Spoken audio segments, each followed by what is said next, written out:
Trump, Moraes e a Lei Magnitsky. O que a igreja tem a ver no meio dessa política, dessa confusão política? Eu vou explicar se você ficar nesse vídeo até o final.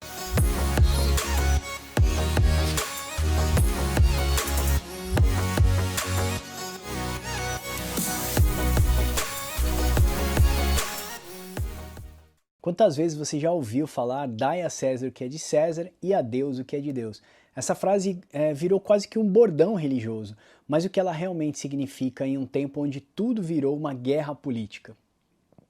Nos últimos dias, o mundo testemunhou uma cena inusitada. Donald Trump, por um lado, presidente dos Estados Unidos, sancionando o Alexandre de Moraes aqui no Brasil com a caneta, né, a ditadura da toga, né, com a base da lei magnífica, acusando o ministro brasileiro de violação de direitos humanos.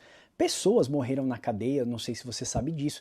Uma senhora já tentou se matar por 3 vezes na cadeia, exatamente porque cometeu crimes extremamente leves e eles tratam, na verdade, presidiários, pessoas do tráfico de drogas e tráfico humano de pessoas, soltando essas pessoas e prendendo outras exatamente para punir a direita no Brasil, para mostrar com um tom de arrogância quem é que manda na nação. Me parece muito como o modelo do sistema romano antigo fazia, crucificavam as pessoas, deixavam elas no alto do monte para que todas as pessoas enxergassem, então tivessem medo delas. É sobre isso que eu quero tratar com vocês. Olha só, parece que tudo virou uma intriga. Sim, você ouviu o presidente americano aplicando uma sanção no nosso juiz aqui, né? O juiz brasileiro, ou seja, internacionalizando a sua lei. E o que isso tem a ver com a igreja? Meus irmãos, tem tudo a ver com a igreja. Porque essa situação revela que há mais doente em nosso tempo do que existiu há um tempo atrás. A igreja que troca o evangelho por uma ideologia, uma fé que é sequestrada por narrativas políticas, um povo cristão que já não sabe mais discernir o que é de César e o que é de Deus. Por que eu estou falando isso? Se você já assistiu o documentário do Netflix, Apocalipse nos Trópicos, você vai entender o que eu estou falando. Se você não assistiu, assiste esse documentário. É uma vergonha para a nação cristã ver um documentário daquele. Claramente o documentário é feito por alguém de esquerda, dá para até perceber quando ela fala com o presidente Lula e quando ela fala com o Bolsonaro, que na verdade ela nem fala com o Bolsonaro, ela só pega atitudes.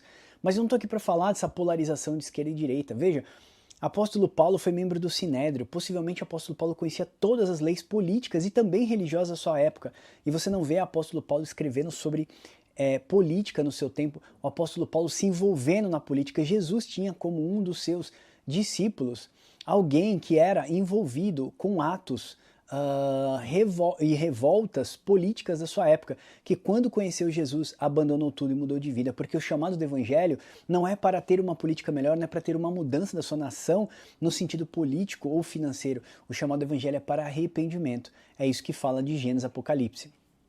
Olha só, cristãos que vibram com a humilhação pública de um juiz, outros que aplaudem a queda de um presidente, seja ele de direita ou de esquerda, gente que ora por prisões, mas não ora pela salvação de almas. Nós vimos pessoas orando na tornozeleira do Bolsonaro, nós vimos pessoas orando para que o presidente Lula fosse preso, nós vimos pessoas polarizando, e esse não é o trabalho do cristão. Meus irmãos, eu quero dizer uma coisa para você, em que momento a igreja se perdeu? Jesus não estava dizendo para nós ignorarmos a política, mas ele estava deixando claro, o reino de Deus não se submete aos reinos do mundo. Nesse documentário que eu falei para vocês, me dá uma vergonha de ver como o pastor Silas Malafaia se envolve no documentário. É sempre de uma forma extremamente pejorativa, de uma forma deprimente para a igreja brasileira. Ele realmente não reflete a nação brasileira, não reflete aquilo que o povo brasileiro pensa, nem tampouco a camada de pessoas piedosas da igreja, mas sim de pessoas ficcionadas pelas suas mensagens, pelos seus discursos inflamados.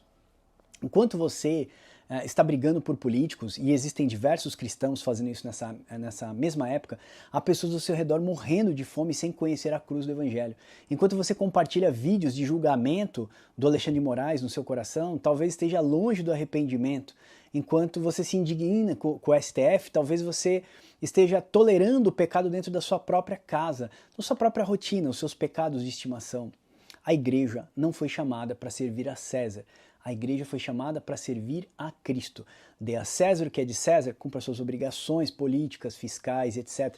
E dê a Deus o que é de Deus. Entregue a Ele todo o louvor, sim, sucumba no grande comissionamento e tenha uma vida digna da vocação quando nós fomos chamados, que é sermos sacerdotes de um reino de sacerdotes. Enquanto as pessoas se esquecem e deixam de ser sal da terra e luz do mundo e fermento para as nações, eles acabam passando a ser uma voz barulhenta no meio da multidão, que é o que eu disse para vocês. Pessoas que gritam, se esperneiam e causam muitas vezes vergonha para a nação brasileira, dizendo que são pastores, que depois se envolvem com política, se envolvem com poder e acabam caindo da sua fé. Então não se trata de direita e esquerda, se trata de ser Deus, se trata de voltar para as Escrituras, de amar a verdade, de viver o Evangelho, e mesmo que isso nos custe e nos custe muito. Quantas igrejas hoje são palanques políticos, altares? Nós vimos aí um membro de uma grande denominação aqui em São Paulo entregando uma chave dizendo assim: esta igreja é sua, para um político.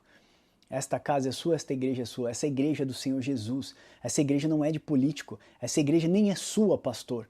Essa igreja nem é sua, esses dízimos não são seus. E você sabe do que eu estou falando. Naquele dia e hora você vai dar conta das ovelhas. Jesus disse assim: eu sou o bom pastor, essas ovelhas me pertencem. Naquele dia, eu e você, todos os pastores, pequenos ou gigantes, vão dar conta das ovelhas. Quantos pregadores falam mais de Brasília hoje nos seus canais de YouTube do que da cruz? Quantos cristãos se emocionam mais com os discursos inflamados políticos do que com a palavra de Deus que é pregada no domingo, palavra que é exposta com convicção? Se Jesus estivesse aqui hoje, meus irmãos, ele diria: dai a César o que é de César, mas dai a Deus o que é de Deus.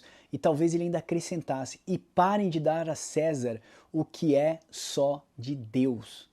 Então está na hora de voltarmos ao centro, ao lugar da palavra, da oração, do discipulado real. Nós precisamos voltar para a cruz de Cristo. Porque o reino de Deus não depende de Moraes, nem de Trump, nem de Bolsonaro, nem de Lula. O reino de Deus depende de Cristo e da nossa fidelidade a Ele.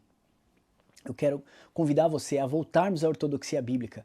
Formemos discípulos, não fãs. Sirvamos ao Senhor com reverência e não à política, essa grande idolatria. O mundo pode até enlouquecer, meus irmãos, mas a igreja de Cristo precisa estar firme, porque o reino é dele e também é nosso. Precisamos ser precisamos ser o baluarte da verdade do evangelho entre os homens, porque Deus é glorificado quando a sua igreja brilha no meio da multidão e da escuridão. Amém? Se você chegou por aqui, gostou desse vídeo, eu quero te pedir para você encaminhar esse vídeo para alguém. Eu queria ouvir o seu comentário aqui abaixo. Seja educado, se você é uma pessoa fanática politicamente, não tem problema, pode colocar aqui as suas opiniões, mas seja educado. Se você também pensa diferente, coloca aqui abaixo nos comentários. Eu quero ouvir você, quero que você curta esse vídeo também e gostaria que você enviasse pelo menos para 2 ou 3 pessoas para abençoar aqui o canal Papo com Deus. Olha só, por que eu abençoaria vocês, Max? Nós temos o ibdteologia.com.br, onde nós servimos 35 cursos gratuitos de teologia. Mais de 35 aulas, mais de 35 cursos já estão lá, 350 e-books já estão lá e agora nossa plataforma também está indo para os Estados Unidos e é totalmente gratuita. E como é que vocês mantêm tudo isso funcionando? Com a piedade das pessoas que ofertam no nosso ministério. Faz o seguinte, vai lá e acessa IBD, I de igreja, B de bola, D de dado, teologia.com.br, navega gratuitamente, você não paga nada. Se você gostar, você também pode se tornar um apoiador dessa obra e abençoar nosso ministério aqui no Brasil, na África, Angola, Moçambique, em diversos outros países que nós temos abençoado, aberto igrejas pelo mundo e temos enviado missionários para pregar o evangelho do Senhor Jesus Cristo, abrindo igreja, batizando pessoas, cumprindo o grande do Senhor, o grande comissionamento, amém? Eu espero que esse vídeo tenha te abençoado e aguardo você no próximo. Deus abençoe vocês e até o próximo Papo com Deus.